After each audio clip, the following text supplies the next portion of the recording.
Good afternoon, and thank you everyone for joining us for today's webinar on relationships, dating, and sexuality on the autism spectrum. My name is Siobhán Alvarez, and I am the Executive Director of the Atlanta Autism Consortium. If this is your first time joining one of our virtual programs, welcome. We are so excited that you are here.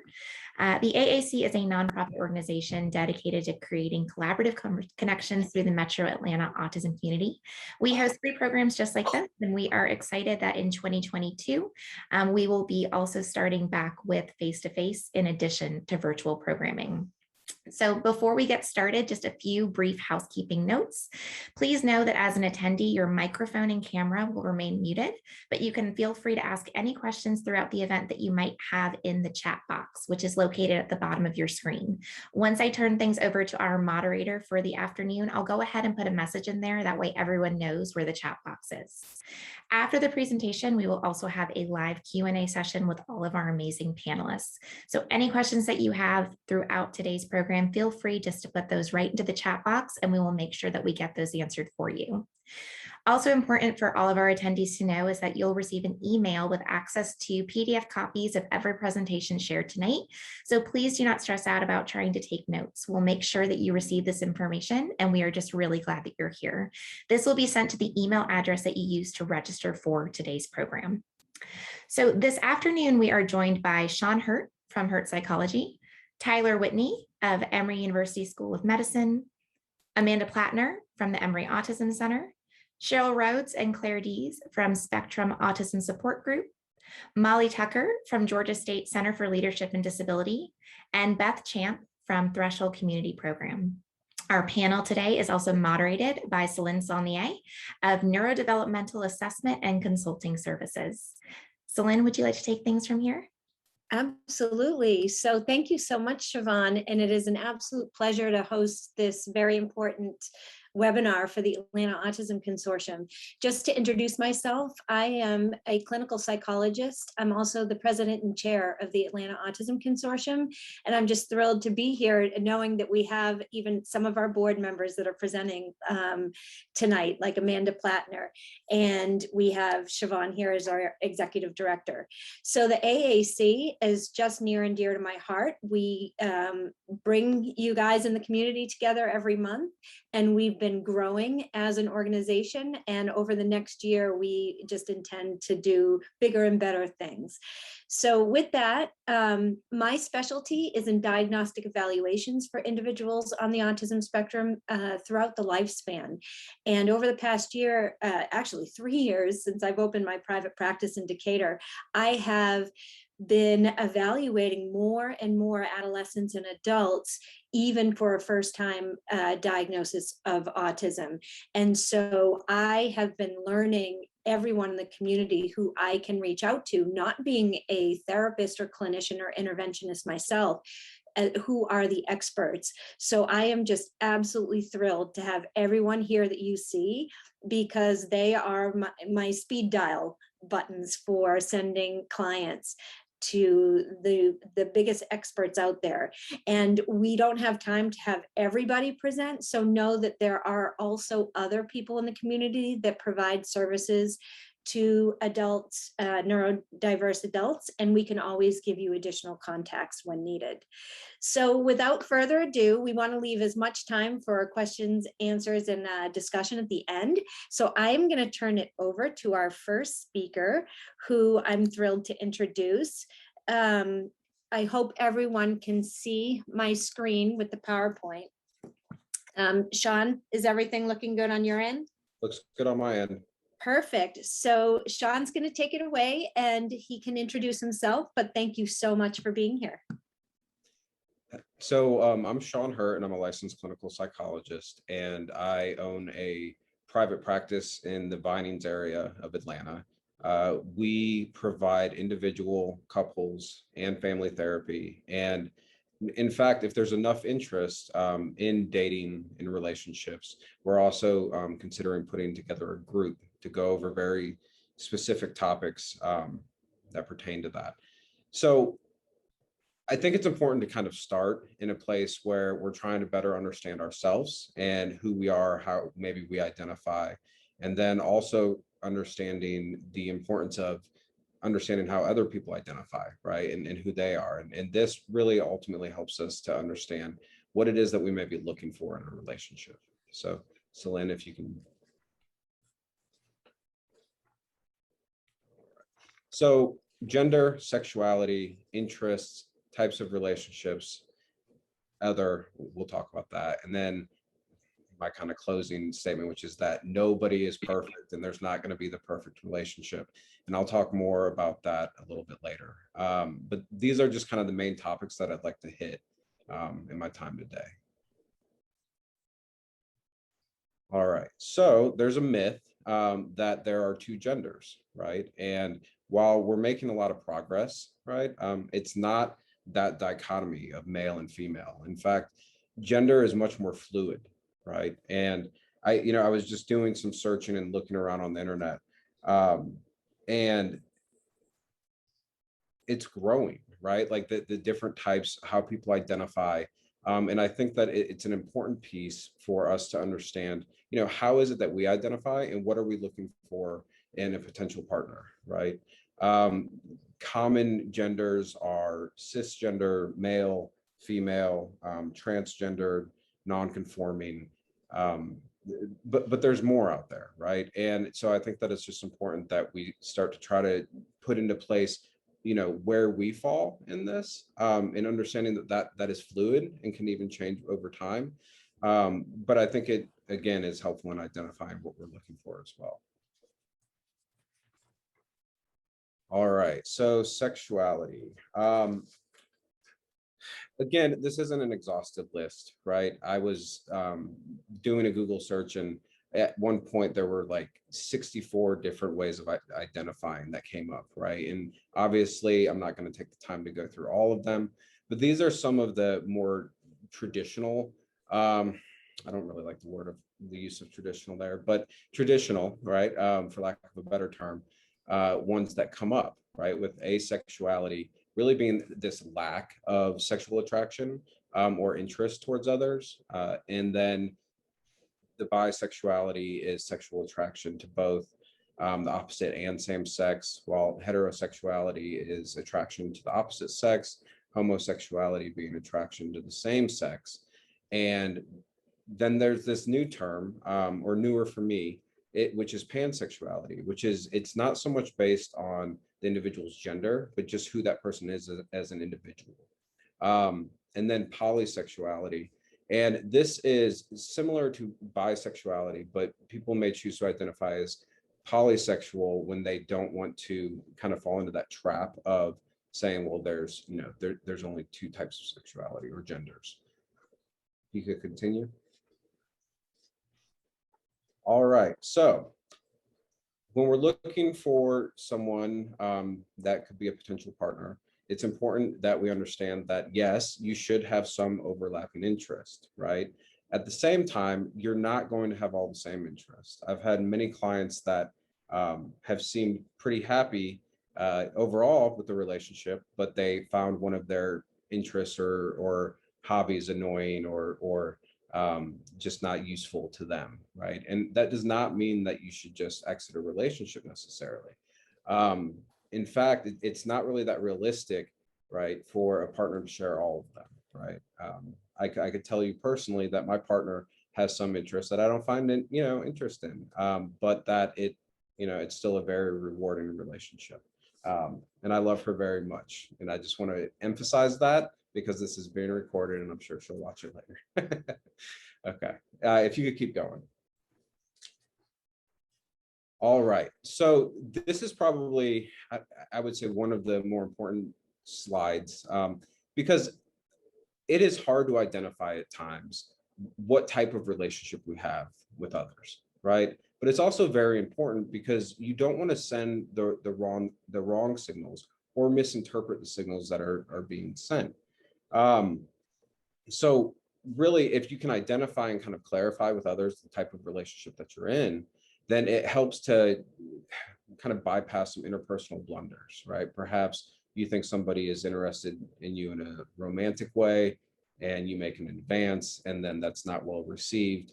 And really the issue is miscommunication, right? And misunderstanding. So common forms of relationships are platonic, which is where there can be a close bond, but it's not based around a sexual relationship.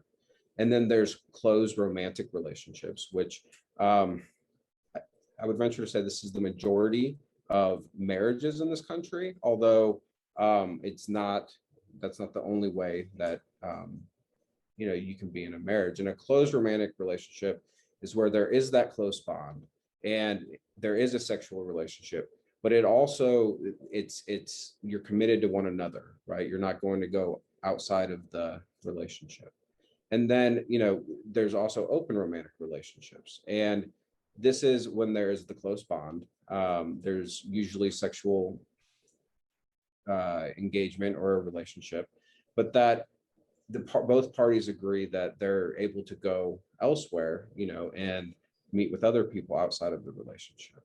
And then there's all of these other terms as well, such as friend with benefits, right? Which really it's just your friends, maybe you occasionally sexually engage in activity.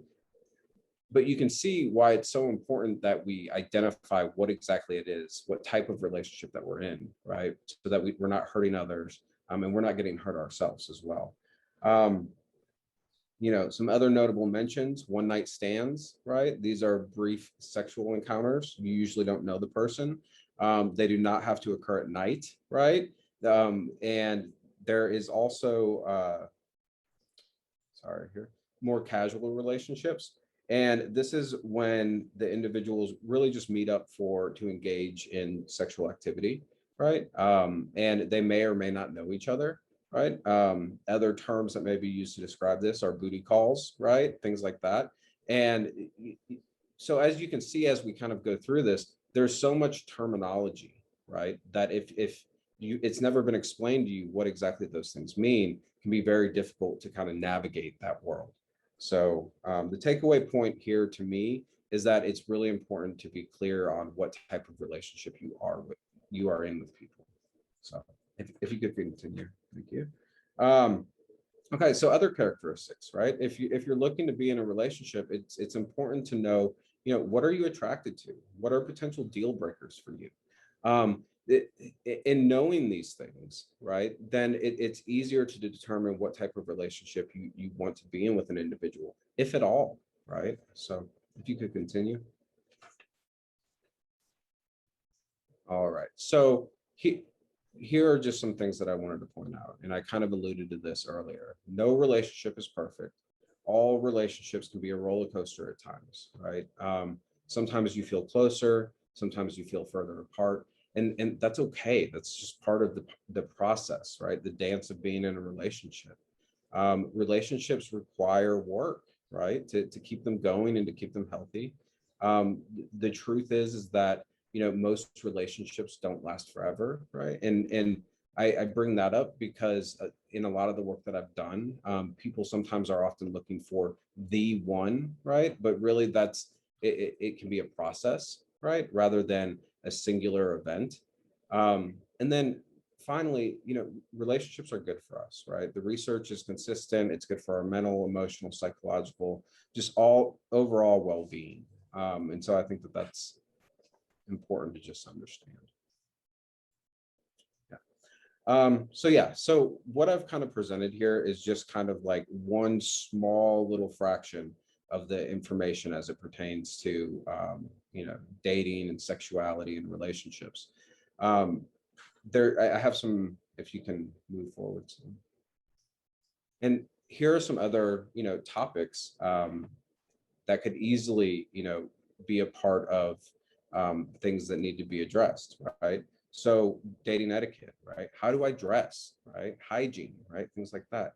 Dating cues, right? How do I know if somebody's just giving me a compliment or they're coming on to me, right? Showing how you care about others, right? Saying nice things, going out of your way to do things for others that are, maybe wouldn't just naturally occur to you, right? Ways in which to resolve conflict in relationships, the dating lingo, right? Going out, for example, right? Going out, like you can go out inside, right? And so like there's just all these things to consider.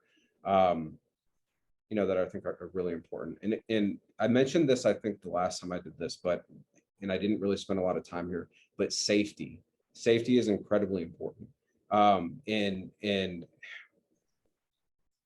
being sure that not only you are safe, right, but that you're not inadvertently doing anything that make other people feel unsafe, right? And so there's a ton of topics. And again, I'll just say, if there is interest for people out there that maybe are watching or listening in a group to kind of take a deeper dive into some of these areas, if you could please just reach out. If you could go to the next slide. Oh, one more, and then we'll go back to that. You guys will receive a copy of this. If you could just reach out, and if you're interested in a group, right, focused specifically on learning about dating and sexuality and relationships, please just let me know. And if there is enough interest, we are going to put that together. And then Celine, if you could just jump back one more time. And there's a ton of helpful books out there.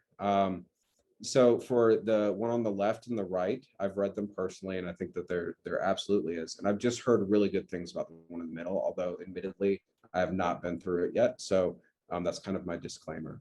But again, there's a ton of good information out here. And I just want to thank you guys for giving me the opportunity.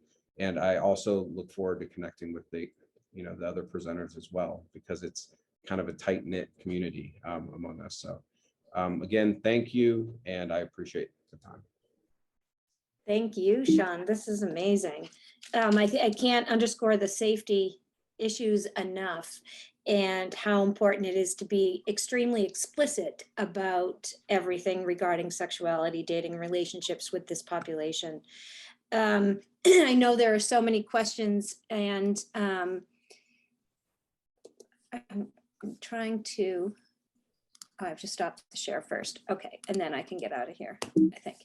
So Siobhán, can I ask you real quick, if while the presenter has their slides up and I check the chat box, does everyone see the chat box? No, they don't. Okay. Great question though. No. Okay. Only thing that people should see is everyone's screen. And if anyone runs into any kind of technical difficulties during today's program, just give us a shout in the chat window too. All right. So up next is Dr. Tyler Whitney, and he, as he mentioned, has a private practice. So he's going to be talking about what he does there. Here you go, Tyler. Thank you. So I'm Dr. Whitney, and today I want to talk a little bit about safety on the internet. One of the things that comes up quite often in my practice is what's referred to by a lot of the national organizations, such as the National Center for Missing and Exploited Children, is enticement. And the word enticement has a lot to do with how somebody gets involved in a relationship. And one of the things that's happened probably over the last 20 years is those of us that were not born with the internet, or we lived pre-internet, remember a time when it was, don't talk to bad people, don't talk to strangers, don't talk to people that look creepy. And I bring that up because I'm not really sure how that applies to the internet. There was a story this week, and it's a very sad story, but it was a story of a couple, a homosexual couple, two women that had recently married in Utah and were camping. They were living out of their adaptable van or their adaptable bus, whatever it was. And they were killed in a Utah national park. And they described to friends and family who were checking in with them regularly about this creepy guy, and we're going to move our camp, and we're going to do this, or we're going to do that. I find this to be very ironic, because what I'm going to talk today about in terms of what we can do on the internet has an awful lot to do with the idea of how do you identify somebody that's creepy on the internet? Because our society has done a great job kind of identifying the stereotype of a creepy guy in person. And I'm sorry, women, I'm leaving you guys out of this one because I really don't know what a creepy girl looks like. So it's just going to be the creepy guy scenario. Okay, and the statistics at these national centers kind of bode that out, where a lot of their data suggests that about 80% of the individuals that are found to be inappropriate sexually or creepy are guys, and about 13%, according to the National Center for Missing and Exploited Children, are women, and then 9% of that gender is unidentifiable on the internet. Can we go to the next slide, please? So obviously, because I'm doing this on behalf of Emory and meeting some requirements that I need to meet, I just have to do a disclosure. That's what that is. It means I'm not connected to anybody. I'm a free agent. So anyway, my information will be at the end if you want to call me up. Next slide, thanks. What I want to talk about is a little bit about the internet development. So, what happened was we had this great force that was developed through what they call patch network, or a network where you're able to find things that you like from around the world that were not accessible. And what people would tell you is that the history of the internet kind of overtook itself. It was this Pandora's box that somebody opened up. And at that point, what happened was the lid got blown off, basically. And it just exploded with all of these possibilities: government possibilities, economic possibilities, commercial possibilities, relationship possibilities. And everybody wanted to do something with this.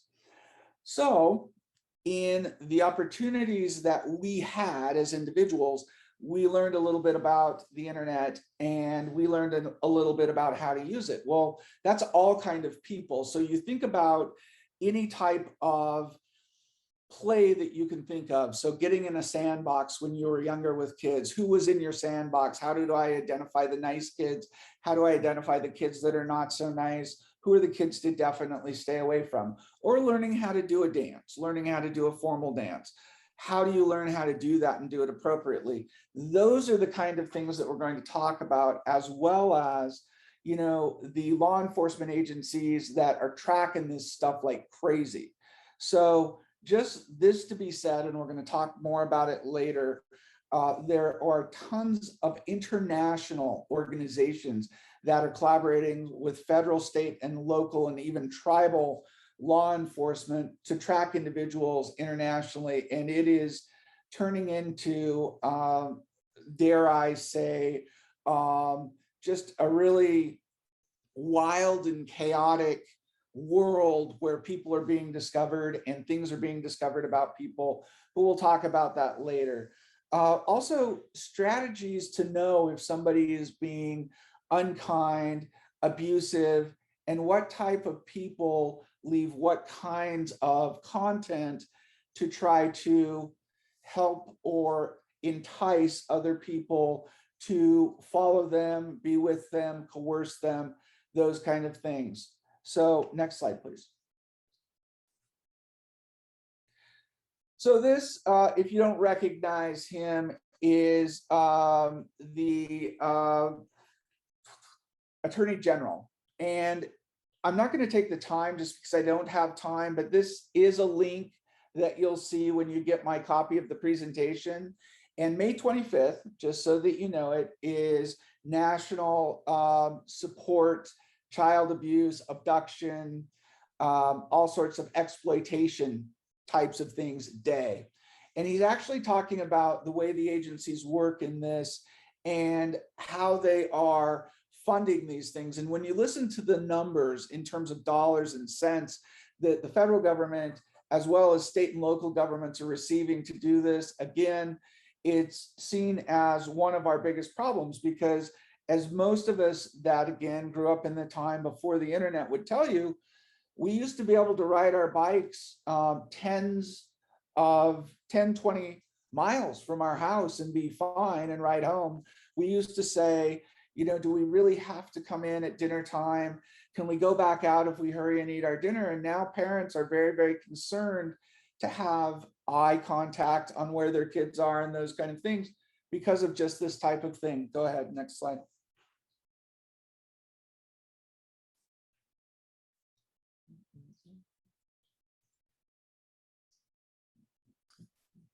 It's stuck. Of course it is, because I put a video in there. Sorry, Celine. Oh, it's a video. Gotcha. I wonder My bad. if I go like this and then here. Yep, there you go. There we are. Okay, so one of the things that you find developmentally is when a child is young, born into the internet, as what I call it, they are able to learn about internet at a very early age. The American Academy of Pediatrics has indicated there is certain ages and certain amounts, and I don't know that those people in our audience know this, but the American Academy of Pediatrics recommends no electronics for children under the age of 5, which is kind of interesting. Also, there was a poll done among a lot of the CEOs in Silicon Valley, and they do not allow their children to have electronics. Okay, so there is a very, very powerful tool out there that isn't anything for the weak of heart, those kind of things. Individuals with autism spectrum disorders, I believe, are drawn to the internet for several reasons. Number one would be the amount of control that the internet gives us. Number two would be the amount of information that the internet gives us. And number three would be the ability to deeply delve into the information that is available. Because a lot of the information for individuals on the autism spectrum isn't surface information. They want information on a very deep and descriptive level. So you have a lot of people with autism spectrum disorders that really enjoy perusing or being on the internet and looking for information because the breadth of information is so great. Now, the recent studies on sexuality and ASD are stifling to me. There is a book that was written by Jerry and Mary Newport in 2002 that talks about sexuality for individuals. And Jerry and Mary Newport are well-spoken advocates on the autism spectrum. And Jerry describes this situation where he was able to meet girls, but mostly able to escape rejection early on when he hit adolescence.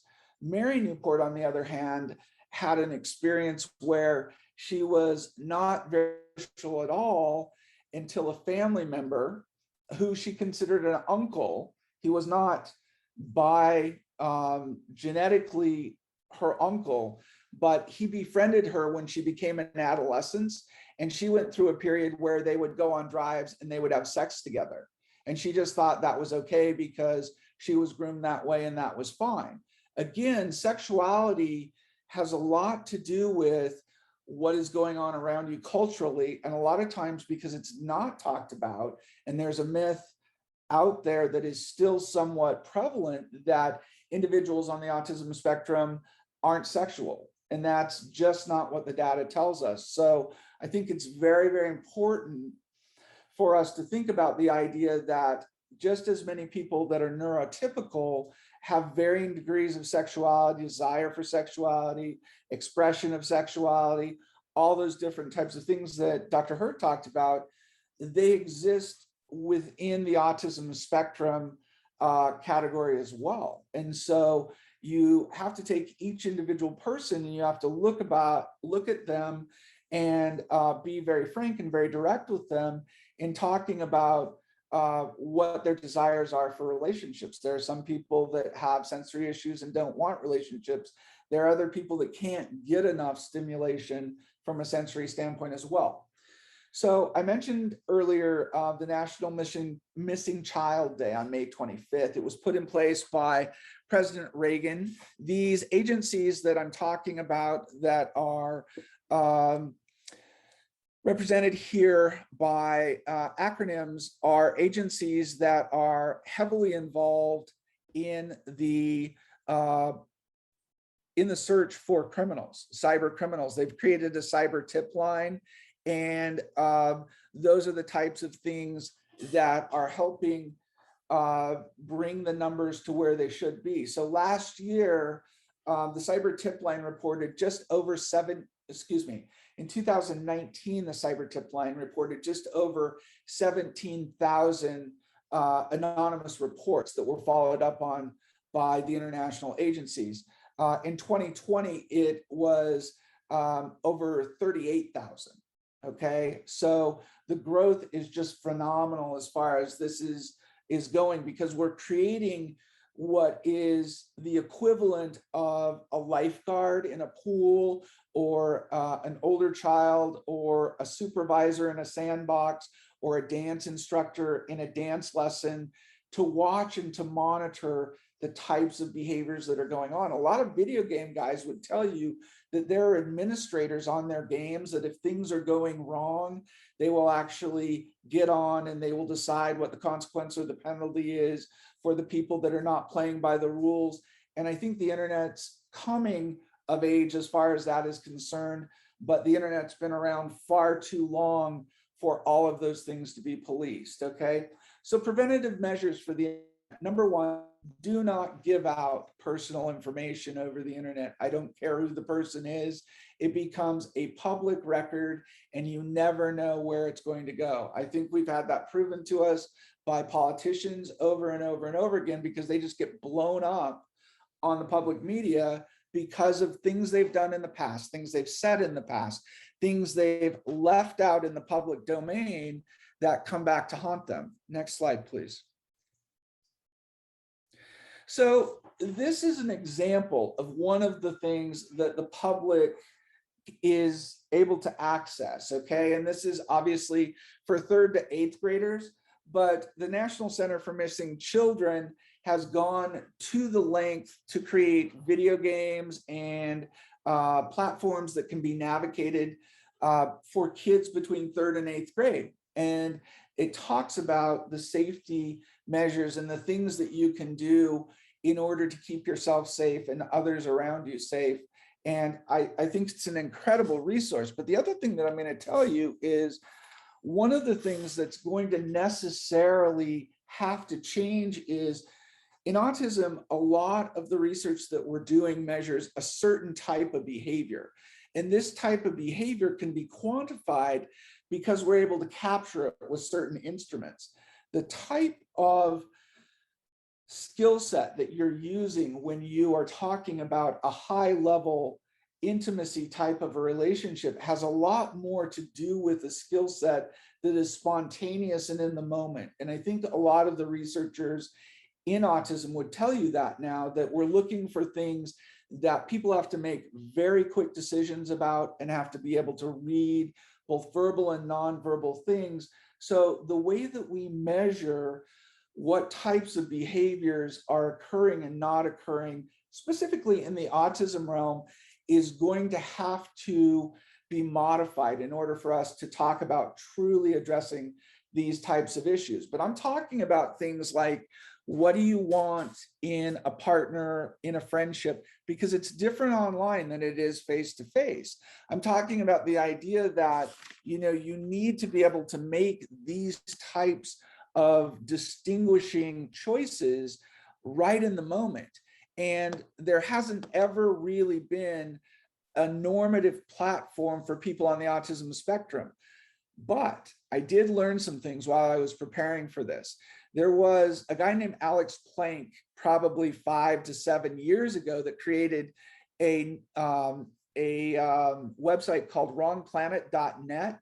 And that has grown quite substantially to the point where they have lots of really good information about dating, whether it be verbally written information, whether it be videos, whether it be those kind of things.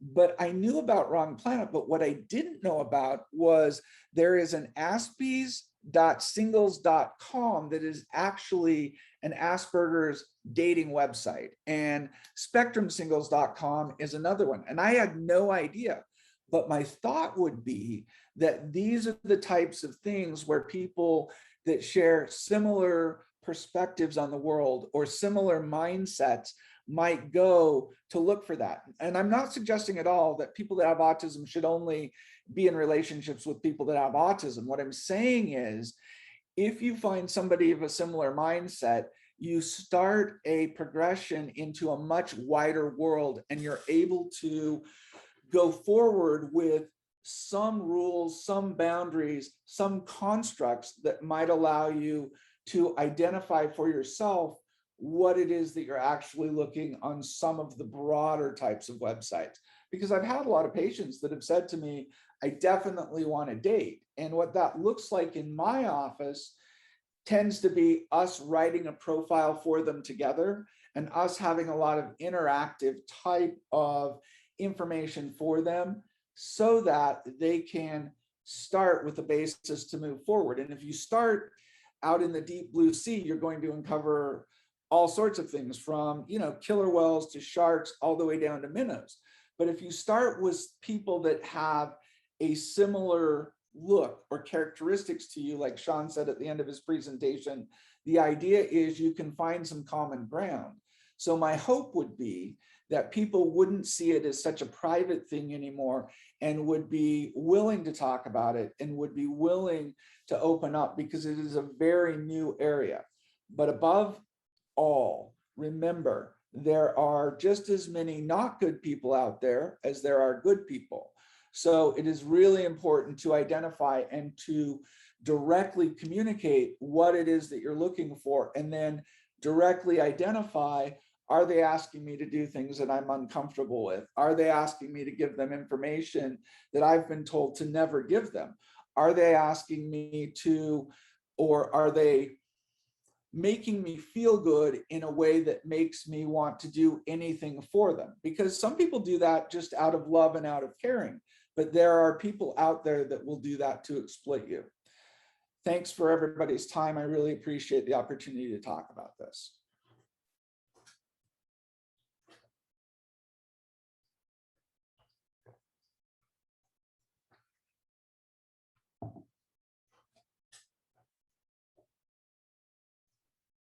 Celine, you're still muted, just so you know. Thanks, multitasking. Not successful. Okay, so next up we have, and thank you so much, Tyler, that was phenomenal. I hope we get into a discussion about all of these. I'm seeing all of the questions come through the chat. So I appreciate everyone's patience, because it's definitely something we want everyone to discuss at the end. So I'm going to now bring up Amanda slides, and here we go. All right. Thank you, Celine, and thank you, Siobhán, for inviting me to talk about this. I'm so excited to talk about this. I think it's amazing to see that this is something that people want to talk about, and I love that this is the direction that the field professionally is interested in, because I think there's been a really big need for a long time, and so I'm excited that everyone is here. So my name is Amanda Platner. I'm a clinical psychologist. I'm the director of the Adult Behavioral Intervention Services at the Emory Autism Center. And today I'm going to talk more broadly about the services that we have for adults with autism at the center, and more specifically about a couple services that target these relationships, dating, and sexuality questions and concerns and thoughts. So next slide, thank you. So adult services at the Emory Autism Center. So we offer transition services, behavior supports, and psychiatry. I won't talk about those today, but just know they exist. And then what I want to talk about today really briefly is our counseling services. And then I'm going to spend most of the time talking about what we do in the My Life program to specifically address the issues around relationships, dating, sexuality. So in terms of counseling, we do offer one-on-one counseling. We offer groups, and then we also offer families and couple counseling. And I wanted to make it really clear. I know other presenters have talked about this, we'll talk about it more, but we absolutely are open to seeing couples where both partners are autistic, couples that are neurodiverse. We want you to know that there's a space for you here, and you are welcome in our counseling center. And so absolutely just wanted to kind of let everyone know that those things are available. And then in our My Life program, is a series of social engagement groups for adults 18 and over. There's no age limit, so you can be 50, you can be 70, you can be 20. Everyone is welcome in the My Life social engagement groups. We do pair you based on your age and kind of your skill set and things you're looking for, so don't worry, but just wanted to put that out there. So in the My Life program, we focus on social skills, work readiness, independent living. And really the overarching goal of the My Life program is to help folks be a part of a community and achieve a good quality of life as defined by the adult who is the member in our program. So we call people who are part of the My Life program members because you are a member of our community, and you get to define as that adult what you want out of your life, and then we are there to support you in figuring out how to achieve those things. And this is particularly important when it comes to relationships and dating and all of those things. Next slide. Thank you. So the way that we approach work with adults is by thinking about these kind of specific words: respect, choice, consideration, shared enjoyment, and relationship building. So obviously, we give out to people what we expect in return, right? So we expect to be respected as staff, as professionals in the field, but we respect you as an adult, as a parent of an adult, as another professional who's on the team helping support an adult with autism. Choice is very important to us in the program. So our program is, although it is already established, we have a very individualistic approach to be able to support everyone's specific needs and to provide choices and options so that people are able to do things that are meaningful to them. Again, this comes back to this idea that it is about you increasing your quality of life, whatever that means to you. And we will help you figure that out, and then we'll help move forward so that you can achieve that. Obviously, consideration for different people's issues related to diversity, consideration of people's likes and dislikes, consideration of things related to gender, sexuality, all of that kind of is wrapped in that. Shared enjoyment. So in the My Life program, we're creating a space where we enjoy each other. We share things that we like to do with each other. And we hope that you'll share things that you're interested with us. And then again, like I said, most importantly, the My Life program focuses on relationship building. Not just romantic relationships, platonic relationships, but in general, building relationships, building community with other autistic adults and with neurodiverse communities. Next slide. So a little bit more about the My Life social engagement group. So the My Life program focuses on learning and building community in natural settings. So adults have support, but they also have the autonomy and the ability to learn and experience life as adults. So our program functions out of an apartment on Emory's campus, and the intention is that you learn and practice skills in the environment where you as an adult would be using them. So the majority of the adult program are probably between 18 and 35. And so a college campus provides a really nice sample of other adults who are also in that age range, who can be a part of these activities and programs with you. So the question probably everyone is here for today: how much do we discuss relationships, dating, sexuality? How much is that a part of our program? And that really depends on the person and the group that they're in. So again, although our program is set, so we run groups every session, so fall, spring, and summer, what group you're in, what opportunities you get to take advantage of that we offer is based on your interest, your skill set, and the things that you want to learn and areas you want to grow in. As an adult. Obviously, we also involve family members if the adult is open to that, but it really is dependent on your interests and your skill set. We work hard to meet people where they are in their own understanding and exploration, and provide support to have safe experiences, whether that's learning to use online dating appropriately, providing a safe space to be yourself as you explore gender identity or issues related to sexuality. Really, we are open to, we say, come as you are. You are welcome, whoever you are, whatever you are in the moment. We are here to support you as you figure out all of those things. I want to be clear that we don't encourage romantic relationships among members in the same group for safety and confidentiality and all of that. So I just want to say, the My Life social engagement groups are not a dating program. But we are here to help you learn how to do these things and explore these things safely. And if you happen to meet someone through the program after you get out of the group with them, you are welcome to pursue a relationship with them if they would like to also. But we don't specifically set people up to date. But again, like I said, we want members to use the skills that they learn in group to meet others and expand their communities and social circles so that they have opportunities for relationships that expand or go beyond platonic relationships if that's what they're looking for.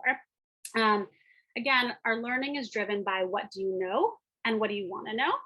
And the goals are safety, accuracy of information, and improving quality of life. And so again, as the adult, you get to decide what is it that would improve your quality of life, and we will help you with that. And as many people as you would like to be involved. So if you have parents who want to be involved, other guardians, other clinicians who you're working with, we're happy to involve those people in the team that is helping to support you. Next slide, please. So our groups, like I said, we run fall, spring, and summer. And those groups are typically about 4 months each.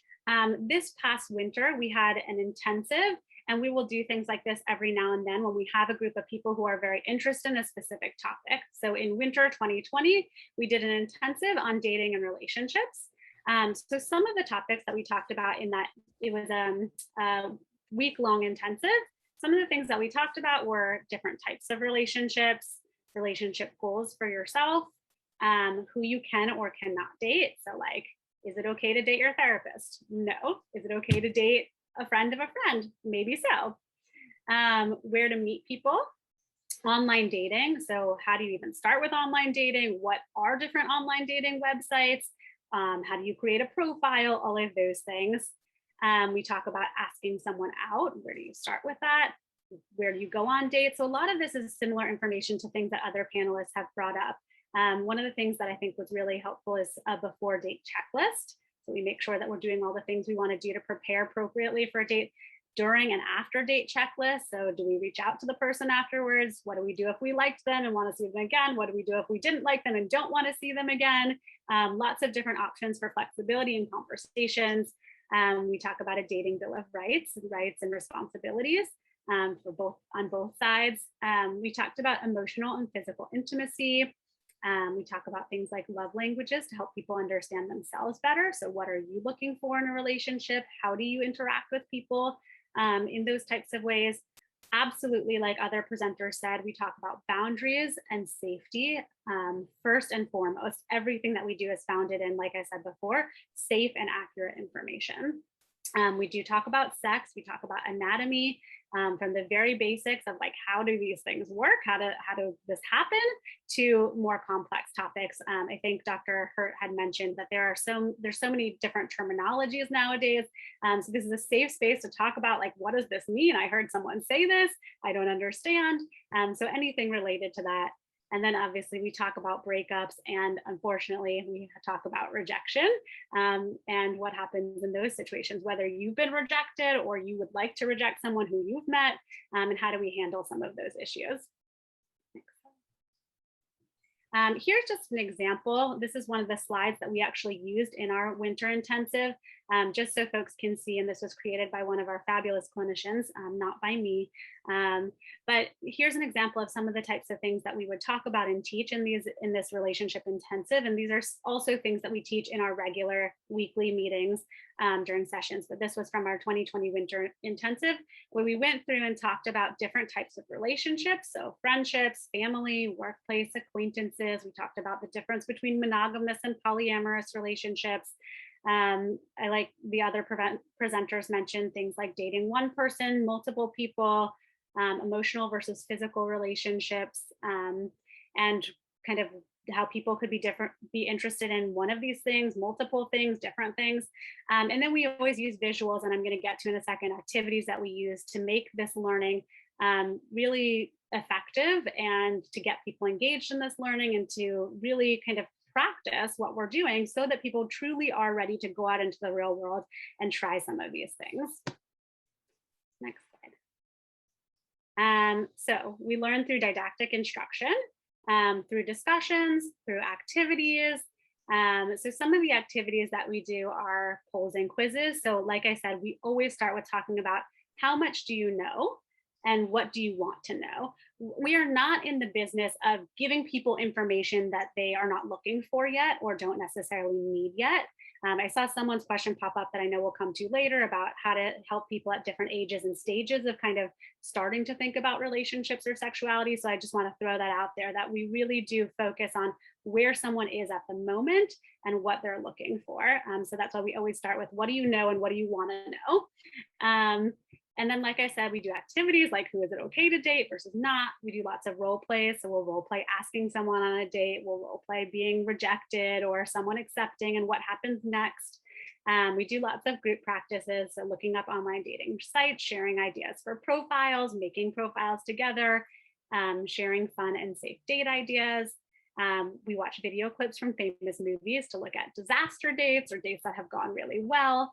And then one of the things that I think, we've all talked about, but again, I want to really highlight is this idea of practicing boundary setting, conversations around consent, and conversations around safety and relationships. We talk about those, we teach them through didactic instruction, and then we have conversations about them and practice them together in group. And we also use funny memes like this one here to share information. So it says, when someone asks why I'm still single, and this girl has a really perplexed look on her face, and she said, I don't know, I thought I was pretty awesome. And we think all of our members are pretty awesome. Next slide, please. What about parents and guardians? So I think sometimes when people hear, okay, we get all these adults in a room and we start, talking about relationships and sexuality and dating, parents might say, oh, okay, well, I want to know what you're teaching my adult child, maybe, or I want to know how I can help or support or whatever it is. And so I just want to kind of throw out there that we do have monthly family meetings that are offered to families.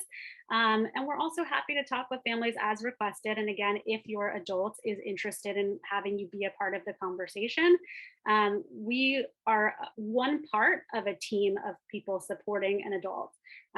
If that adult wants that support. And so absolutely, as it relates to discussions around relationships, sexuality, dating, all of that, we want everyone who the adult wants to be there to be part of that team and that conversation. Okay. So bottom line, what is the bottom line? I think we've all, everyone on this call knows this, and I'm so excited that people know it and are talking about it, but autistic adults' interests in relationships and dating are as varied as anyone else's. We understand that autistic adults, like everyone else, have a right to experience safe, healthy, and fulfilling relationships. And because social challenges can cause autistic individuals to be particularly vulnerable in relationships, like Dr. Whitney was just explaining, or to accidentally break social norms around dating or relationships, we want to be there to provide that support and to help people have a safe place to kind of make these faux pas or have conversations about them, or to really feel prepared to jump into doing these things. We want to support adults as they explore these topics without judgment and, like I said, with accurate information. And so we are here and happy to do that. And I forgot to give my contact information, but I'll put it in the chat, or I'm sure that it will be shared somehow. And that's that. Thank you. Thank you so much. That was fantastic. As I'm bringing up the next slides, I just want to highlight here that we're hearing a lot about gender diversity and gender fluidity, and then sexual identity, and also the interplay between gender diverse and gender identity and sexual identity. And so for those of you who might not be aware, newer research is showing that there is an increased prevalence of gender fluid, gender diverse individuals on the autism spectrum, and vice versa, that you'll see an increase of autistic individuals when you're looking at samples of gender fluid, gender diverse. So that's something that we also want to take into consideration, because that just makes everything that we're discussing all the more complex. But with that, I am now going to turn it over to Claire Dees and Cheryl Rhodes, who are representing Spectrum tonight. So here you go. Thank you so much. So I'm just going to quickly introduce myself, and Cheryl will as well, but I'm the director of Spectrum Autism Support Group. We've been around for about 24 years now and provide support groups for every age and ability level. And our focus is on social support and friendship building. And relationships are so important, whether you're a parent of an individual with autism and you want to get to know other parents, or you're an autistic individual yourself and you want to meet other people. We have about 6 opportunities a month for adults to get together. We have quite a few opportunities for support, and we'll talk more about that. Let Cheryl go now. Oh, Claire, next slide. Oh, okay. I thought you were going to introduce yourself, Cheryl, first.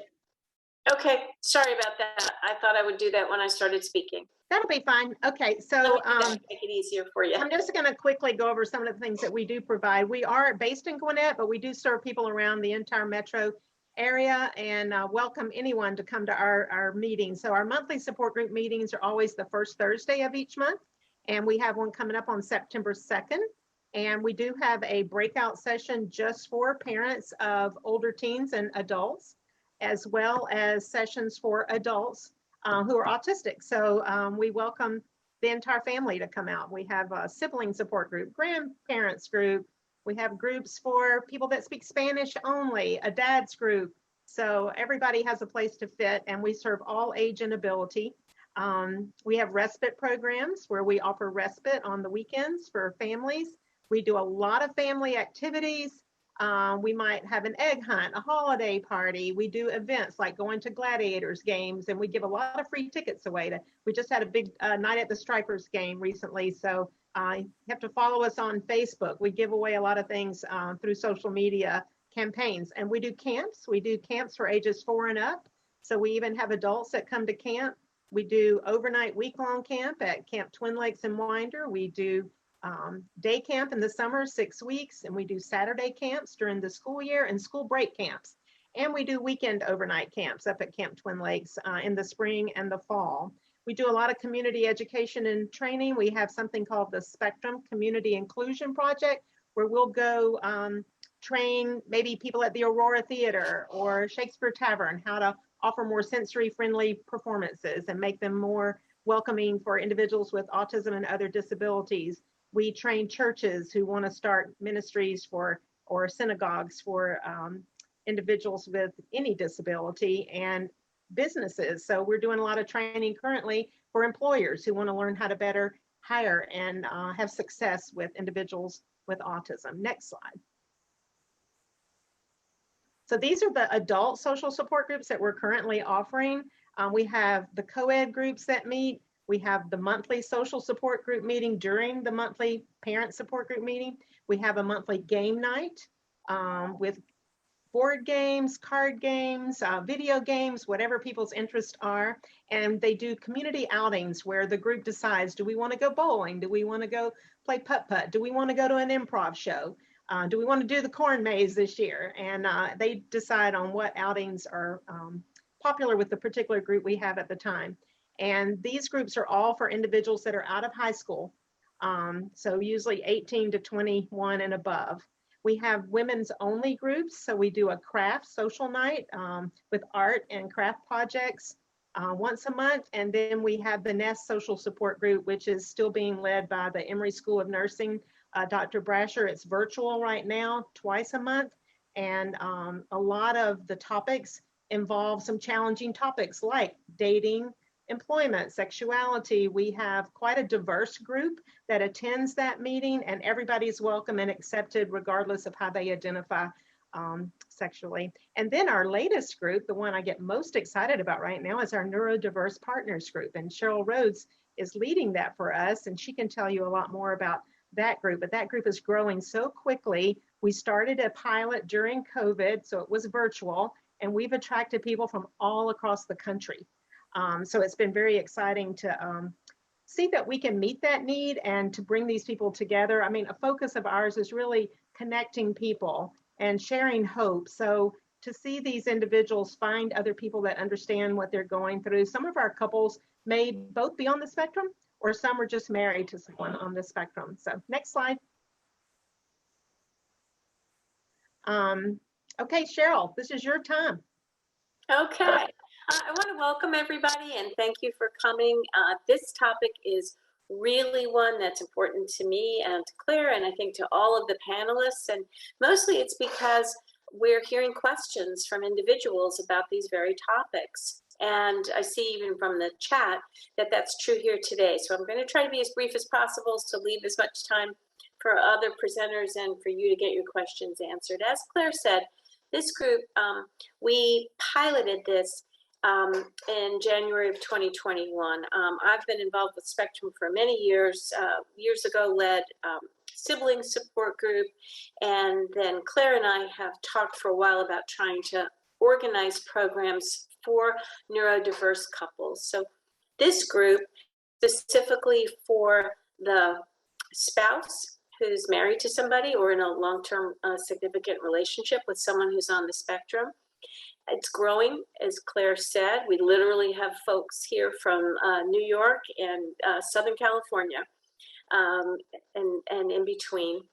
We decided originally this group started virtually because of COVID and such, but because of the interest from all over, the virtual format has allowed us to attract people who would not have access to these kinds of services otherwise. There's a real interest in connecting folks who are in neurodiverse relationships. We also have some future plans to expand programming for neurodiverse couples, and that would include a couples support group, social support activities specifically for couples, as well as a conference for couples as well as professionals who work with individuals who are on the spectrum. Hopefully, as those programs become available, we'll be sure to announce that broadly through AAC and other platforms. Next slide, please. So we talk a lot about neurodiversity, and I just wanted to take a minute to explain what that is, and then why it's so important for working with couples. Neurodiversity, of course, describes people who have characteristics and behaviors associated with neurodevelopmental conditions in a non-prejudice way. Learning about neurodiversity can help shift from looking at something as impairments to different abilities. And because some statistics have shown as much as 30 to 40% of the general population may be neurodiverse, a great number of couples who come together may also share this idea of neurodiversity. Looking at a relationship through a neurodiverse lens helps each partner look at differences rather than deficits, and to recognize strengths and talents. And I'll go into this just a little bit more. Next slide, please. We started this pilot, and we did a survey after the first 5 months. So this is a very small number of people, but just to give you a sense of who is interested in this kind of group and what they came for and what they stayed for and found the most helpful. Most of the people who came, all of the attendees were women. All of them had a partner who's on the autism spectrum or who may be on the spectrum. And most of these folks had very long-standing, stable relationships, averaging anywhere from 6 to 20 plus years. They originally came and were most interested in the fact that there was online availability. Meeting others in neurodiverse relationships was the second most important, and also costs. Right now, I'll put in a plug that this, through Claire's efforts and community funders, we've been able to offer the group without a registration fee. And we hope to be able to continue that with additional funding. And so that was of interest too. For those who stayed, the primary thing that they found was the most important was meeting other partners in neurodiverse relationships. A lot of couples feel isolated and there's not other folks out there who are like them. And so having an accepting forum also to share openly and ask questions is very, very helpful. And then folks were also interested in gaining tools and resources for neurodiverse couples. Everybody who responded to the survey said yes, they were interested in future programs. Next slide, please. So before I go into the feedback, let me just tell you real quickly, the way this group works is it's sort of a combination of a very, very brief presentation around a topic. People can stick with the topic or not as they so choose, but there's a little bit of information and usually some resources connected to that topic. There's also an opportunity for people who attend to share resources that they've found helpful. And now members have just initiated a closed Facebook group, which is monitored, and anyone who attends can actually get access to join. So there's a chance to continue that camaraderie and sharing in between the monthly groups. This is some feedback from attendees, either from group meetings or through the survey. Again, if you look, what you'll see is that the kinds of things that people thought were really, really helpful was understanding about being in a neurodiverse relationship, reducing isolation, feeling connected, that it's a safe space to share and to know that you're talking with people who understand and have been through that same situation or similar one to you. And gives them some insights into themselves and into their partners as well. Next slide. As Claire said before, Spectrum is all about hope, connecting people and sharing hope. This group has been very, very successful. And just as a takeaway, this is a quote that we both really like and share with our group a lot, from Dr. Stephen Shore, that you don't have to understand autism to be understanding. And so hopefully together, all of us, those who are in couples relationships, those who want to be in relationships, those who are just learning about relationships of any type, will continue to feel connected and feel that they are understood, so that we can together share hope for the future. Next slide. For more information, please check out the Spectrum website. I'll see if Claire wants to add to this. They have so much great information and resources on the website. And you can also reach out to she or I personally if you're interested in more information about this support group or other services that may be available in the future for neurodiverse couples. Claire, did you want to add anything else? So I just wanted to say, if you're interested in attending one of our adult social support groups, or if you want to come to the parent support group, or if you're interested in the neurodiverse couples group, all of the registration links are there on that website. And you can see the dates and topics and things like that. So I will say that this information, when we have speakers come talk about sexuality in particular, we have one of our largest attendances at our meetings, and I'm just so glad to be a part of this today and to see that this is being addressed and that so many people are providing these great resources. So thank you for having us.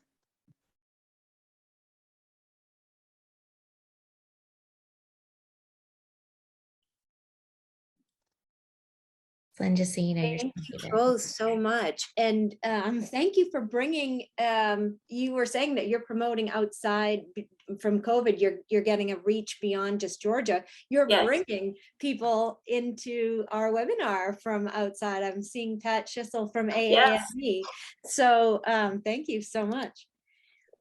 Okay, next up we have Molly Tucker from the Center for Leadership and Disability at Georgia State University, and she's going to be talking about peers and the other services that they have there. So here you go, Molly. Hi, everyone. I'm Molly Tucker. I serve as the Training and Advocacy Specialist at the Center for Leadership and Disability at Georgia State, and I'm also the Clinic Coordinator for our Peers Clinic. And so thankfully, most of my colleagues already talked about why all of this stuff is really important and why we need to be having these conversations. So today I'm really just going to talk about two programs that we offer that are related to dating and sexuality. And then if you guys have questions about any of them, feel free to ask at the end. But you can go to the next slide, Celine. And so we currently offer two programs that provide resources related to dating, friendships, and sexuality. So the first is called Peers. And so we actually offer Peers for both teens and young adults, but Peers for young adults is the only one that currently contains content related to dating. So Peers is a social skills intervention that's designed to help individuals learn how to not only make and maintain friendships, but also for young adults learn how to make and maintain romantic relationships if that's something that they're interested in. So it was developed by UCLA, Dr. Elizabeth Lageson, and it's based around this idea of cognitive behavioral therapy. So over the course of the 16 sessions, we really talk about rules and steps related to concrete skills associated with effective communication, understanding common interests, being able to have a conversation with someone who likes things that you like, as well as conversations about things that you might not like, helping them understand things such as handling rejection, handling forms of bullying, understanding how to utilize electronic communication. So Dr. Whitney, you were talking a lot about the internet and how that can sometimes be a difficult place for people to maneuver. So in addition to talking about that and topics such as online dating, but how do we effectively text message with someone? What should we send over a text message? How often should you text message someone? And then obviously dating is another component of this as well. So a lot of the individuals that do our young adult group, I'll be completely honest with you, they join because they want to talk about dating. There are 12 other lessons in the curriculum, but those 4 are the ones that they are there for, and they're the ones that they feel is most, either most relevant to them or really the ones that they feel are going to be most beneficial. But we also know that all of the content related to effective communication is a huge necessity when it comes to dating, as well as content such as like, how do you handle a disagreement? How do you handle rejection? And so plenty of my colleagues already talked about those topics, but all of these things really build upon one another.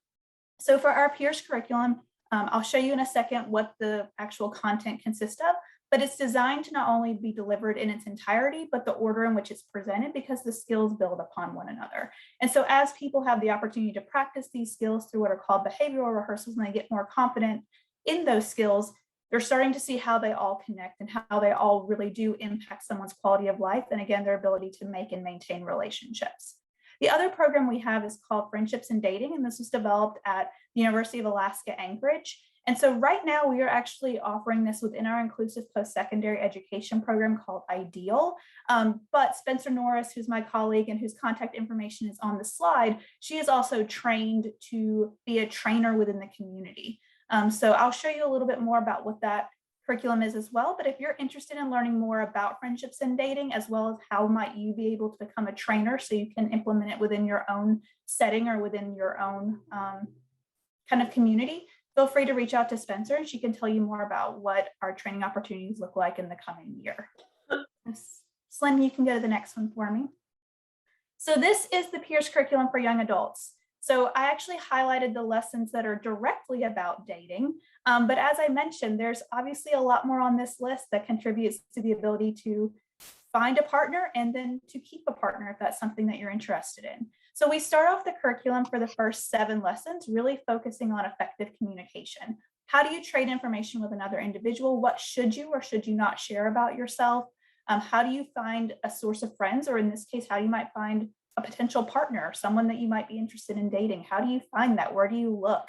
And other people mentioned that as well, but it's really hard. Like, people might not want to go out to somewhere like a bar, or maybe they're not comfortable with online dating. How are the other places or what are the other places that you could find a potential partner? What are you needing to look for? How do you find other people that might have a common interest?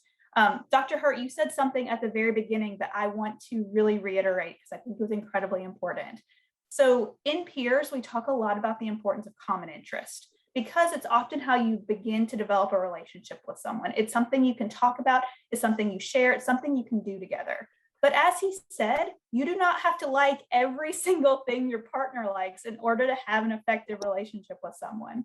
And that's something we talk a lot about. You do not have to have all the same interest. And so I do really want to reinforce that. We have to go over that a lot. It's okay if you have 5 things that are really important to you and they only like 4 of them.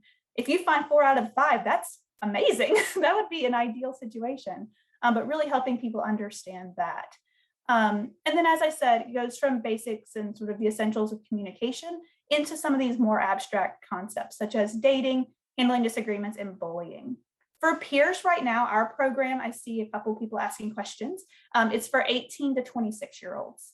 And so we have worked with some individuals that are older than 26.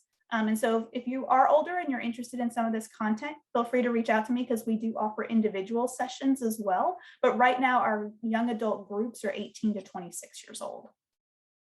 And so I'm going to actually have you go to the next slide for me. And so these are actually some of the topics specifically discussed within the 4 lessons on dating. So as I said, the dating lessons are letting someone know you like them, asking someone on a date, what do you need to know while on a date, and then lastly, dating do's and don'ts. And so more specifically, that means 1, letting someone know you're interested and that you're potentially wanting to ask them out and learning, are they interested in you? Letting someone know that you're not interested. So how do you let someone down easily? How do you reject someone in a way that is not going to be, difficult for them to understand? How do you make sure that the person doesn't have their feelings hurt? How can you make sure that you're saying something in a way that's going to be well received, but also feeling comfortable with your own decision? How do you ask someone on a date? What are the steps for planning a date? Again, how do you handle rejection? And then also one that's really important is the appropriate use of compliments, letting someone know what kind of compliments are going to be well received and what kind might come across as, I think one of you said earlier, could be creepy or really making someone very uncomfortable or uneasy. And then again, some do's and don'ts. And a really good do and don't that I immediately think of is like, you do want to have a conversation with someone about whether or not you want to be in a relationship. You don't want to assume you're in a relationship. And so Dr. Hirt, you talked about all the different types of relationships that could exist. So we want to make sure that individuals are really having thorough conversations with one another about, one, are you in a relationship? Two, what type of relationship is it? And three, are both of you comfortable with that? And so one thing that we really reinforce throughout peers for both, whether it's talking about a friendship or a relationship, is that these things are choices and both people need to choose to participate. And so I can't just say, I want to be in a relationship with Celine. That's not how it works. She also has to agree to participate in that as well. And so we really want to reinforce that, again, whether it's a friendship or a romantic relationship. And then the last one is, how do you handle dating pressure? And this is not just like sexual pressure, but anytime someone maybe didn't accept no the first time you said it, how do you make sure that you're handling that and making sure, again, that you're able to stand by your decision and feeling confident with it? You can go to the next one. And then this is a little bit more about the program that I said my colleague Spencer runs. So it's called Friendship and Dating. The purpose of this program is to better prepare individuals with intellectual and developmental disabilities who are over 16 years of age for how do you have healthy relationships and how do you prevent interpersonal violence. And so as you see on the slide, there's about 10 different topics that they cover over the course of 20 sessions.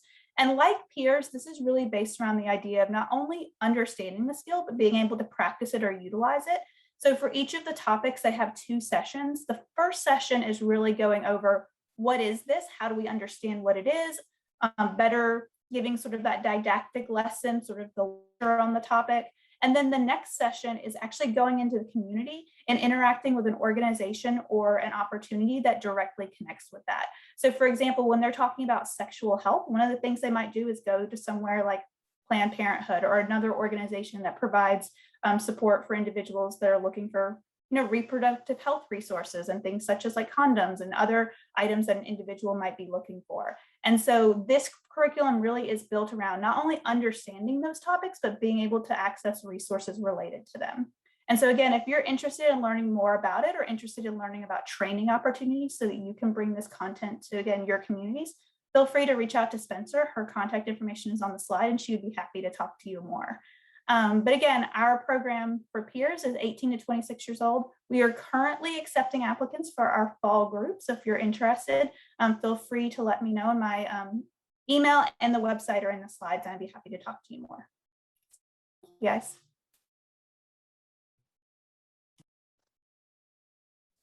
Thank you so much, Molly. And last but not least, we have Beth Chan, and she is with the Threshold Community Program.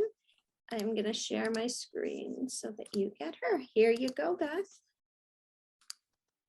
Thank you so much. I am very, very excited to be here and excited for the opportunity to speak, but mostly I'm excited for us to get to the Q&A. So I'm going to move through my presentation very quickly. The panelists before me have all done a great job introducing not only the topics, but their services. So we'll move fast so we can get to your Q&A. Please put more questions into that chat because we're going to get there very shortly. Next slide. At Threshold Community Program, we have been around about 20 years. We are located in town just east of downtown Decatur. We're a therapeutic community of and for adolescents and young adults. So we have a lot of services that you can see here, including being a middle and high school, but also offering post-secondary support, individual services and advocacy support, but also family system services. Next slide. This is a little bit about what we do at Threshold. There are a lot of different formats. We do have an academic year program, so like a day program, summer program that usually runs weekly. But we also do hourly individual couples, family and group services. And then like some of the other people on the panel, we do a lot of consultation and supervision and training, not only for individuals or family members, but also for professionals. Right now, we are doing both virtual and in-person support. As mentioned before, we're finding a lot of people interested and actually prefer virtual support. So we meet individuals and families where they're at. Here are some of the services that we offer: mental health counseling.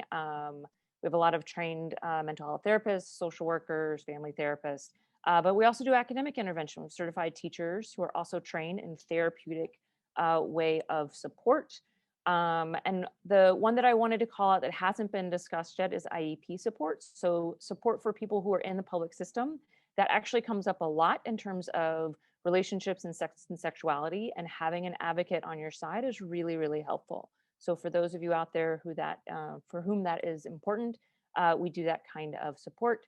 And then I just listed a few of the ways that you can pay for the services and support that we offer. But if you want to know more about that, you can reach out. Next slide. More important than I think what we do is how we do it. We're a nonprofit. We are guided and governed by the DIR method, which is really focused on social emotional growth. What's really important for us is that how mission oriented we are. We are committed to supporting all forms of diversity, identity, and relationships. And we are striving to create a community not only in our domain, but to create communities all over the world that really focus on value, respecting, and including every person. So it's really for us about inclusion and advocacy. And I think that governs everything that we do. And I think I would be remiss to not mention that that is our most important value. Next slide. So what does this mean for sexuality? So there are a couple of big ideas. Some of them have already been mentioned. I hope that in our upcoming discussion, we'll talk a lot more about it. But some of the ones that I want to highlight are, first and foremost, that sexuality is a core to who we are as humans. It is part and parcel of what it means to be human. No matter your sexual identity, it is just that. It is a part of who you are. And overlooking or marginalizing that part of you, I think, does a disservice to everyone's core essence. We believe also that relationships are the vehicle of growth, not only friendships, family relationships, work relationships, romantic and sexual relationships. This is how we grow and change as people. It's how we reach the goals that we set for ourselves to create a life full of meaning and purpose. It is through relationships with others. And so everything that we do at Threshold, that is the core and center of it all, is the relationships that we are either in ourselves or supporting in others. One other thing that I think has not been mentioned yet is how everyone's body, how each your individual body, your brain, your body and makeup affects how you interact and relate to others. And I think that's really important, particularly for autistic people who may have sensory issues or processing difficulties, executive functioning issues, all of those things, the way that your body interacts with your environment, that really does affect how your relationships work and your identity. And I think having that a part of any kind of support system is really important. For us, informed choice is the goal for everyone that we work with. It's about empowerment, as some others on the panel have said. We are not at Threshold experts in any sense in your life, in your experience, in your relationships. We're here to help and support you to make the choices and goals that you determine best for yourself. So ultimately, if informed choice is the goal, then self-advocacy is the outcome of that goal. Because what we're really trying to do here is move towards meaning and purpose, not only in terms of sex and sexuality, relationships and dating, but generally speaking as who we are as humans in the world. So on that note, I'm going to turn it back over, and hopefully we'll get to talk about a lot of these ideas. All right, so I am so excited to start the Q&A. Let me bring up, I have to find my email because Siobhán has been diligently collecting all of the questions. While I'm bringing this up, Molly, I have a question for you that I know came up a few times, and that is, why does peers end at 26 when it seems like it would be so beneficial for adults even much older? Yeah, I think that's a great question. I think it was designed for young adults. I think there's definitely the benefit for people older. The reason right now that we keep our groups to 18 to 26 is sort of also the comfort level of the individuals in the group. They have people that they can relate to, people in the same sort of stage of life as them, people that they feel like they have similar experiences with. But as I said, we have thought about the possibility of having groups for older individuals as well. And then I do individual sessions with anyone who is interested in learning more about peers. And so even if it's that just an individual wants those 4 lessons on on dating, I'd be happy to set up the opportunity to do that one-on-one, pace it at whatever pace works best for them, and really allow them the opportunity to get that content. But for right now, the main reason that we stay within that age group is because people want to be in a group of other people that have similar life experiences or in the same stage of life. Okay. So that's why as of now, but we are definitely looking at the possibility of expanding to older ages as well. And there was a question that came up about, are we putting the cart before the horse by jumping in about all these dating strategies and the how-tos, but looking at peers and the other curricula that other presenters have talked about, even just focusing on communication skills, social communication, interaction skills, all of those are so critical to relationships. So I do think that you're encompassing all of those building blocks and foundational skills. Yeah. Can I say one thing to that, Celine? Yes, absolutely. So the reason we talk a lot about the importance of going in the order of the curriculum is exactly what you just said. Like, we're not going to necessarily start talking about relationships until we feel like people are comfortable having a conversation with one another. We talk a lot about the importance of understanding how to trade information. I'm going to probably have a hard time on a date if I'm not sure how to share about myself or ask another person about themselves. The purpose of a date is often to learn more about another individual. So before we put someone in a social situation that can be really not only anxiety inducing, but high stress, we really want them to be confident with the skill set of that social communication component. And so that's really why those lessons are designed the way they are. But again, as some people, they might come in with a lot of that content already understood. And so they're really just looking for, how do I apply it to a date? But we ask that they do all of the lessons just so everyone's on the same page and understands the same language that we're using throughout. I know some quote unquote neurotypical people that could benefit from the peers program. Oh, I tell people every time I lead it that I learn more about myself every session than I think sometimes the participants learn about themselves. And I tell them all the time, like, I'm a 30-something-year-old and I'm not perfect at dating. Like, there's a lot of things that I've learned about myself or learned that I'm like, I didn't realize I did that. Maybe I should work on that a little bit. So I think we can all benefit from just being more conscious of how we present ourselves at times in social situations that we all feel a little uncomfortable about. Absolutely. And here's a really good question for those of you that have dealt with this. I work with young adults and their parents sometimes can be naive about sexual feelings and autism, and some think that their child won't have these feelings because they have the disability. So how can I teach the parents that, yes, these clients do experience sexual urges and romance and heartbreak and all of that? Absolutely, every individual is going to feel those. So who would like to take that? I'm happy to start off with that. I'm sure lots of people have thoughts on that. But I think that's something that I see a lot. If I'm understanding the question correctly, the way that I'm understanding it, and what I see a lot in my practice is that the adult will be interested in learning about issues related to sexuality and dating, and their parent or guardian is not really there yet, or is concerned about having those conversations. And so, like I said, I'm sure lots of other panelists have ideas about that. But one of the things that I find really important if the adult is open to that, is having a conversation with the three of us, where I will say, like I said in my presentation, I'll ask the adult, so tell me what you know and what your questions are in front of their parent. Oftentimes parents or guardians just don't know that these are things that are on their adult child's mind, because they're so focused on things that they may have been focused on throughout their whole lives, right? Like daily living skills, and are they going to have a job, and are they graduating school, and all of those pieces that I think sometimes it's easy to neglect or forget this idea, which is why I'm so excited that professionals are really coming around to kind of doing this, and why there's tons of adult self-advocates talking about this, because it's really easy to kind of get caught up in all the specific skills and forget about that this person is a human, and I think who has the same needs as all other adults, same interests as all other adults in that sense. Someone else said it really nicely that most adults want companionship in some form. And so it's really about kind of meeting people where they are. And for me in my practice, if the adult is not interested in having that conversation, I usually have that conversation with them and figure out kind of what can we share with your parent or guardian, what do you feel comfortable sharing, and then have that conversation one-on-one with the guardian.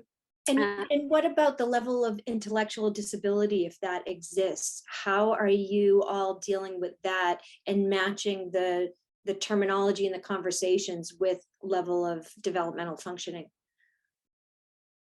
I'll let anyone else who wants to jump in. I will just say there are lots of great resources. And one of the things that I talked about is teaching, multimodal teaching. And that's what we do in my life all the time. But that's what I think about, is kind of finding books or resources or pictures or ways to describe the things that we're talking about. So like I had said, when we think about this from my life, sometimes, we might go to the very basic of like, what are male, female, or different body parts that people have, right? How do they work? What do they do? And so we may start there versus starting somewhere else. But I'll let other people jump in, because I think there were some other folks who wanted to say something. I'll just jump in real quick and just say that I think just starting to have the conversation, right, is really important, and then guiding where, depending on where the individual is, on where you start, right? For me, typically, I try to be very, straightforward, use anatomically correct terms, penis, vagina, right? And you just kind of get it out there. And then really what I have found is it's more about overcoming my own discomfort and having those conversations, right? But once you get the conversation rolling, it seems like things kind of take a natural turn. But I love what everyone else has shared as well. One of the things that is pretty interesting, I realized this early on. I had some adolescents and I brought in some local high school girls and just did a question answer, and they had to formulate 3 questions just so they just didn't get too nervous, and ask the girls. And after that, what I did was I give them each disposable cameras, and I said, can you please go out into the community and take pictures of things that are symbolic or that represent socialization to you? And I got this really cool video from this kid back. He had used his phone, and it was of this couple that was, I don't know if they were making out, but they were kissing and they were being affectionate. And he said, I want this. And so I texted him back and I said, you want someone to kiss you like that in public? And he said, no, I want someone to make me feel like this, what I felt like when I saw this. And so I think it's really important for us to all realize that language is so different for these individuals that it's a really cool thing to say any way that you can communicate it. I don't care what it is. We all think of, okay, a search engine is something that we type terms into and it brings up a list of things associated with our search. What if you said to a group of individuals that were high functioning on the autism spectrum, just help me to understand, it doesn't have to be words, and did it that way? Because I mean, it's really nice to meet people where they are, I guess. And I should add, because I want to throw in what Joe Cubell's asked about that is critical to discuss, that you already started, is that if parents or someone if they're not having this conversation with these individuals, they will search it out on their own, and they can go down the rabbit hole on the internet into pornography that then can go to child pornography, which then leads to arrests and jail and imprisonment. So could you talk about that? Yeah, I think one of the things that I will tell you about autism in general, I was a rehabilitation psychologist. I was in a rehab hospital and I had a rotation in outpatient. And so I learned that people don't just get injured and not have skills and you have to rebuild them. There are people that don't have skills from the time they're born. And that's what piqued my interest in autism. So I would say to most people that when you have something as powerful as the internet and you say to it, okay, just go ahead and explore. There's no holds barred, whatever you can find. Well, I don't think it should surprise most of us that there is a ton of very, very, I don't even know how to say it because of some, I have to say this to everyone to understand. When I got into this, I didn't understand the depth that we were talking about. I will not download stuff from attorneys' offices onto my computer because I can't be sure that it is censored. If I need to view something that has to do with the case, I will actually go to the US Attorney's Office and look at what they call the contraband, because I will tell you, it's as simple as looking at something and your mind encodes it. And I can't tell you what that does to people. And I'm not saying that people aren't guilty of being perverted and those kind of things. What I'm saying is it's a general response. And that's why people have problems in this area. It is nurtured and fulfilled and brought along. It's not something someday somebody goes out and says, oh, I think I want to be a pedophile. And there's a lot of research, just to not scare everyone, there is a lot of research in the autism field that shows that the higher association with child pornography and autistic adults is not related to being a pedophile, that it's completely different. This is not an intentional interest in going out to harm a child. It's just the visual image that becomes, for whatever reason, appealing. And then you have to take and you have to look at that and you have to say, okay, the courts, the judges, the prosecutors, they don't understand. So my job in most of those cases is to help them understand how different the perspective of an individual with autism is or can be on an individual basis. Absolutely. Go ahead. But I was going to say, and Beth, I think you should get points for this. Like you said, that sexuality should be, it's a normal part of the human experience. And so like, I think part of it is normalizing conversations about attraction and then also conversations about arousal. Like both of those things are important and they're not exactly the same thing. And so helping understand the difference in that.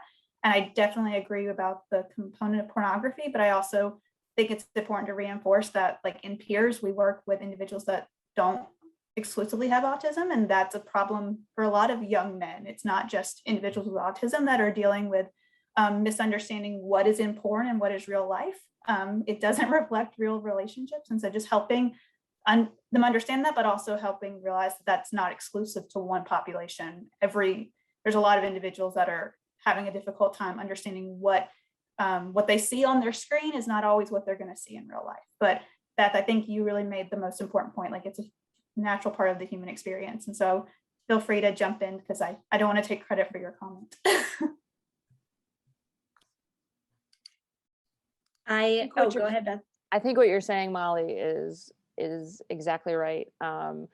We work with autistic individuals and neurotypical individuals, and this is a issue of adolescence and the internet now, not an issue of a particular kind of neurology. I do think that I'll go back to other fundamental thing that I will continue to keep coming back to, which is the relationship is key and most important. And something that Sean said stood out to me too, is that for us as supporters in whatever role that we are supporting someone else, to get over our own stuff, to get comfortable with and direct with and concrete about what it is to be a sexual person and what it is to be dating or in relationships, what it is to look at porn, and how that experience is, so that it can be a shared, open, discussed topic. I will say in our experience that for autistic individuals, that is often a far more direct conversation that you would have in other circumstances.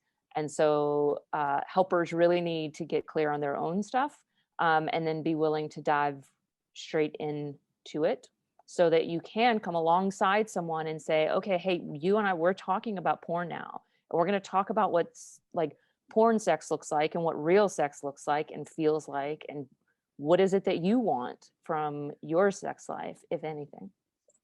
That's so important. And how about with this is a really good question that relates to self-advocacy. Are there suggestions or strategies for communicating in relationships when you're a literal thinker who doesn't necessarily understand sarcasm and the other person in the relationship is not so literal, and it becomes confusing?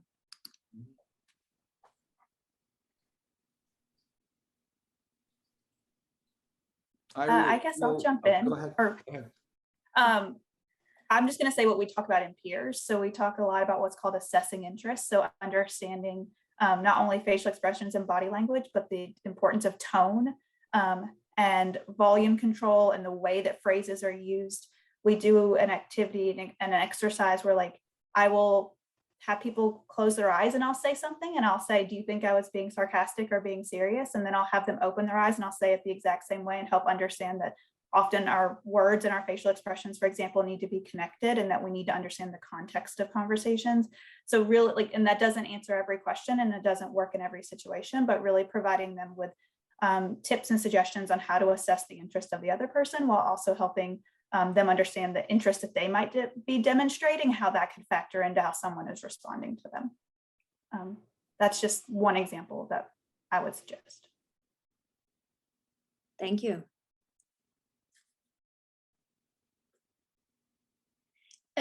So this came up frequently as well. What about adults who are over 30, beyond the young adults? What services are there? And, you know, whether it's social skills groups, dating. Yeah, so I'll jump in. So like I said, the My Life program is 18 plus. So anyone over 18 can be involved in the My Life program. Right now, we have a group that's called the Young Professionals Group. And that group is about like folks who have graduated college or around that age, all the way up through 40s. That group is new, but it's open. And so, like I said, we really try to kind of match people based on their level of skill and where they are in life, what they want to learn, and how old they are, because those kinds of things are often wrapped up together.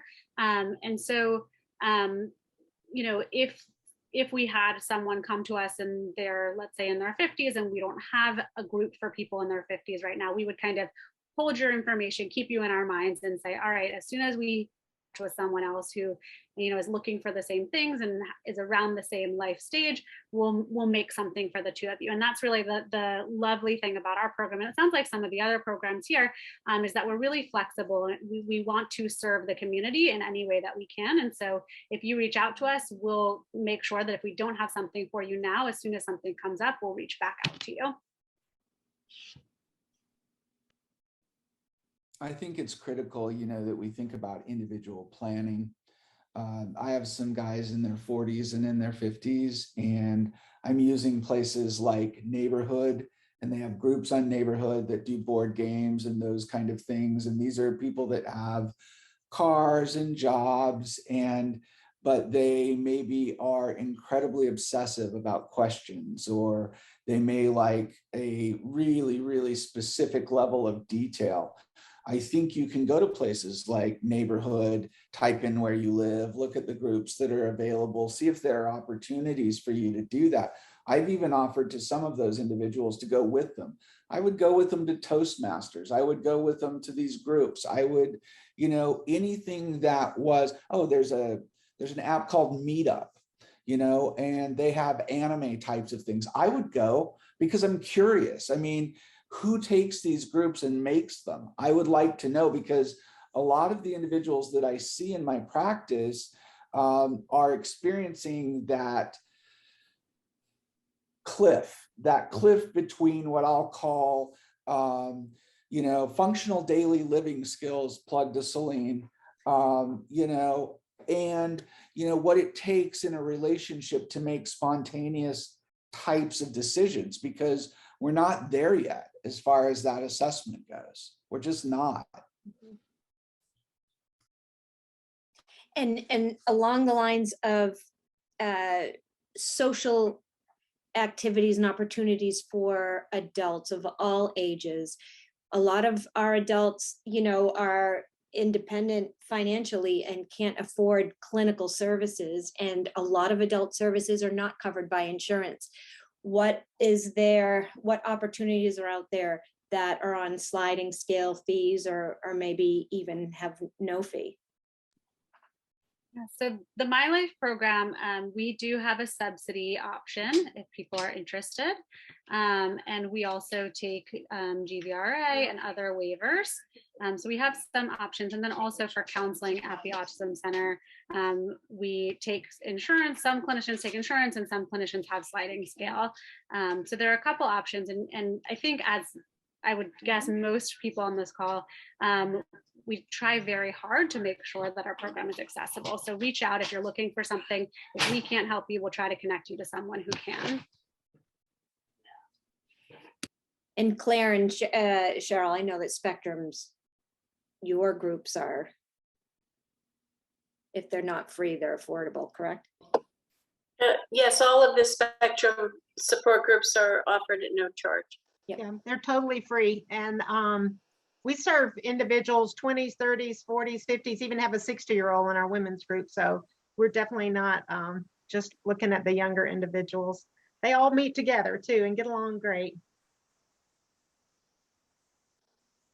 Same thing in the couples group. All right. Let's see. And My Life, just to clarify, it goes beyond relationships, dating, and social areas. My Life does go beyond relationships and dating.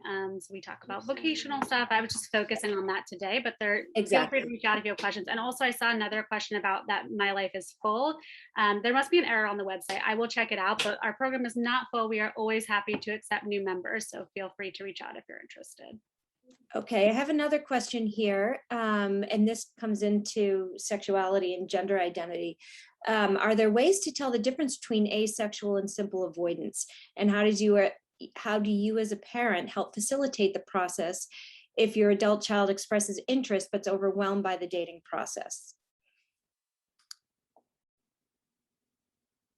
And just like, well, you guys are thinking to jump in, I will tell you from the diagnostic perspective, when I do an evaluation on an adolescent or young adult, that's just part of my assessment in my clinical interview. I will ask about gender identity and sexual identity. And a lot of times it's interesting when parents aren't as aware of that because they haven't had that discussion.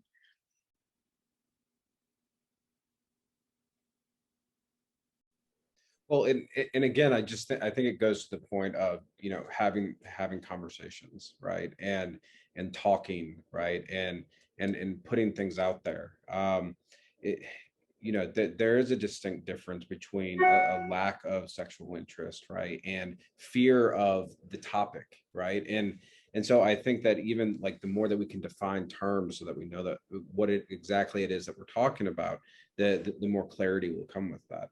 And the other piece that I just want to point out, right, like as a provider who works, you know, a lot with individuals with autism, taking part in something like this, I'm aware of all of these different resources now, right, where I can plug people into the right places that they need to be, right, if I don't provide those services. And so I think the other part of this is getting involved in the community, right, whether you're a clinician, whether you are somebody seeking services, whether you're not really seeking services, you're just looking for people to hang with, right? The more that we can, rub elbows and shoulders and talk with one another, the more you're like, oh, hey, so-and-so said that they, they're going to do this, right? Or, and more kind of that more organic way. And it may be that, taking, participating in events like this allow, for some of that anxiety to leave, to where you do feel more comfortable making some of those connections with people that, are far more likely to understand where you're coming from, right? And may view the world in a similar way to you, right? Rather than just, going out to a club or, something like that. But I can't underscore enough, in my opinion, the importance of just participating in things like this, right? Doing the walks, doing that, and really getting plugged into the community, because the truth is that while I work with this population, I'm always looking for new resources and information and ways to help. And I've learned so much myself here today, right? And so absolutely. And I think this is the very mission of the Atlanta Autism Consortium. Siobhán, like thank you for telling, because this is what we want to do, is thank all of you. This has just been fantastic tonight. So many great questions from our attendees, and I think that we've all learned so much. So I'm just thrilled that there was so much interest and so many wonderful panelists that want to be part of this tonight. This is fantastic. I would just piggyback one thing about, from the diagnostic perspective, when we're assessing, we're looking at insight and awareness into social emotional functioning, right? And that usually is not on par with one's chronological age and or mental age, right? You can have individuals with superior cognition and verbal skills. You cannot assume that their social emotional functioning is at the same level, let alone at their chronological age.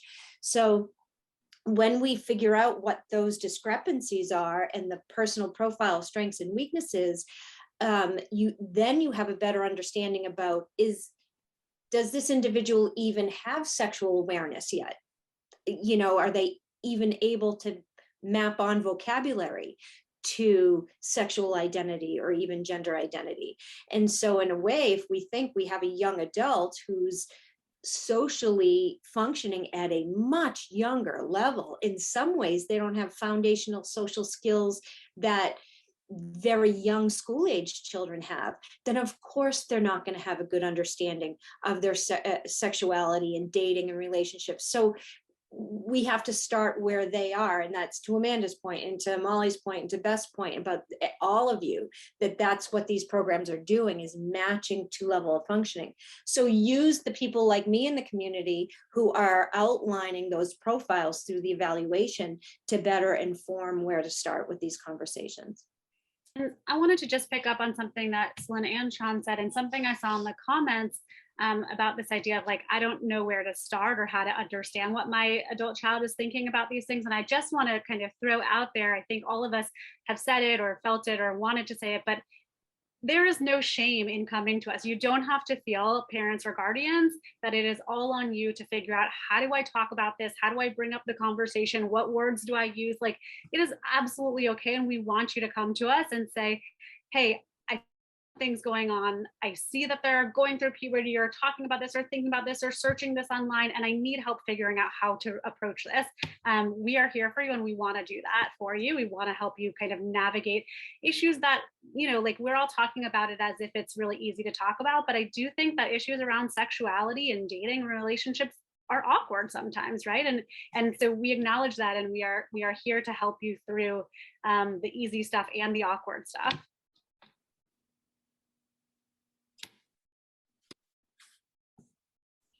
All right, Siobhán, I think, if I'm not mistaken, we might have hit everyone's questions, unless someone wants to type in real fast. We didn't get your question. It does look like we had all the questions that came through. We were able to get answered, which is fantastic. If anyone asked a question and we missed them, please just let us know right now in the chat box, because we want to be sure that we're able to get those questions answered for you. Just a reminder that all of our attendees tonight will receive copies of all of the presentations that were made tonight. You'll receive the contact information for all of our wonderful panelists, as well as additional information about their programs and services. And of course, you'll receive some more information about upcoming Atlanta Autism Consortium programs, which through the end of this year are all virtual, and all of our programs are also free to join from anywhere. Any last thoughts, anything that any of our panelists would like to leave us with tonight? This was a fantastic program. Thank you all so much, Celine. Thank you for doing such a wonderful job as moderator. Would anyone like to share anything before we wrap up tonight? Okay. Well, on behalf of the Atlanta Autism Consortium, thank you all so much for giving your time to be part of this panel tonight. Thank you to all of our attendees who have joined. We appreciate you being here and lending your questions to the conversation and helping us move forward around this topic.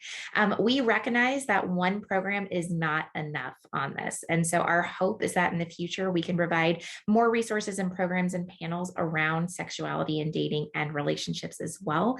As always, we welcome any suggestions that you have. Please reach out directly to me. You will have my contact information as well. And we appreciate you being here. Perfect. And thank you all so much. I look forward to seeing you all hopefully in person soon. Have a great night. Thanks, everyone. Bye, guys. Bye.